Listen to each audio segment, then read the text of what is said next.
Hello students, this is Yogendra sir from Yogendra English classes Nutan Nagar सरघाटी।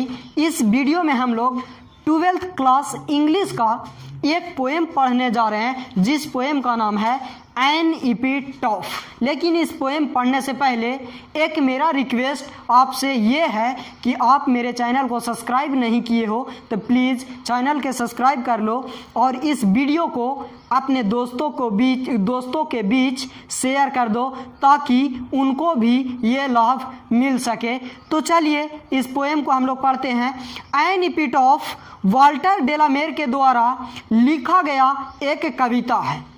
Walter डेलामेर का जन्म 1873 में इंग्लैंड में विलेज ऑफ चार्ल्टन में हुआ था, लेकिन जब ये 4 वर्ष के थे तभी इनका पिता के देहांत हो गया और इनके पिता के देहांत के बाद इनको अपना गांव छोड़कर अपने परिवार के साथ लंदन जाना पड़ा।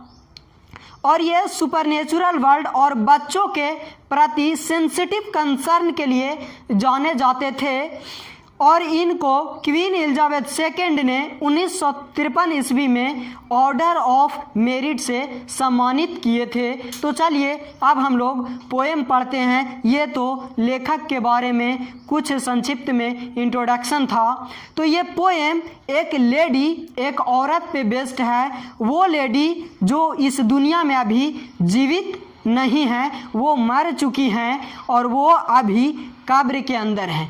तो वाल्टर डेलामेर उस लेडी के कब्र के पास जाते हैं और बोलते हैं वो क्या, वो इस कविता में देखिएगा बोल रहे हैं कि here lies a most beautiful lady, light of a step and heart was she. बोल रहे हैं कि यहाँ दुनिया की सबसे खूबसूरत, इस कब्र में दुनिया की सबसे खूबसूरत महिला लेटी हुई है, पड़ी हुई है। वह बहुत दयालु, बहुत चंचल, बहुत काइंड हार्टेड लेडी थी जो अब इस दुनिया में नहीं है, जो अब इस कब्र के अंदर हैं। और आगे ये बोलते हैं कि I think she was the most beautiful lady that ever was in the best country.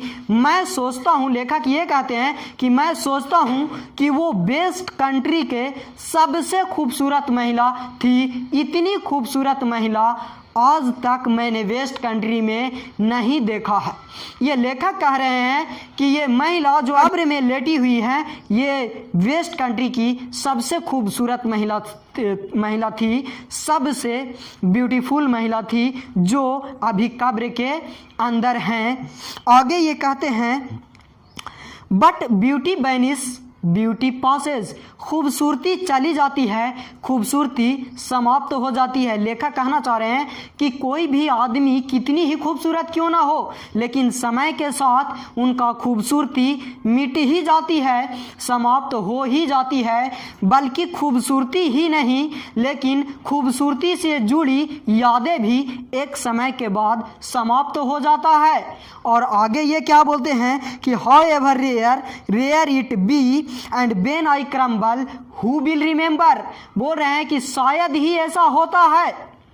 और ये बोलना ये चाह रहे हैं लास्ट में कि when I crumble who will remember this lady of the best country. जब मैं मर जाऊं, जब मेरी मृत्यु हो जाएगी, तो इस खूबसूरत वेस्ट कंट्री की इतनी खूबसूरत महिला को याद कौन रखेगा, है ना। लेखक दिखाना ये चाह रहे हैं कि अभी तक तो मैं इस खूबसूरत महिला को याद कर रहे थे, लेकिन मेरी मृत्यु के बाद, मेरा देहांत के बाद ये खूबसूरत महिला को शायद कोई याद रखेगा भी या नहीं रखेगा।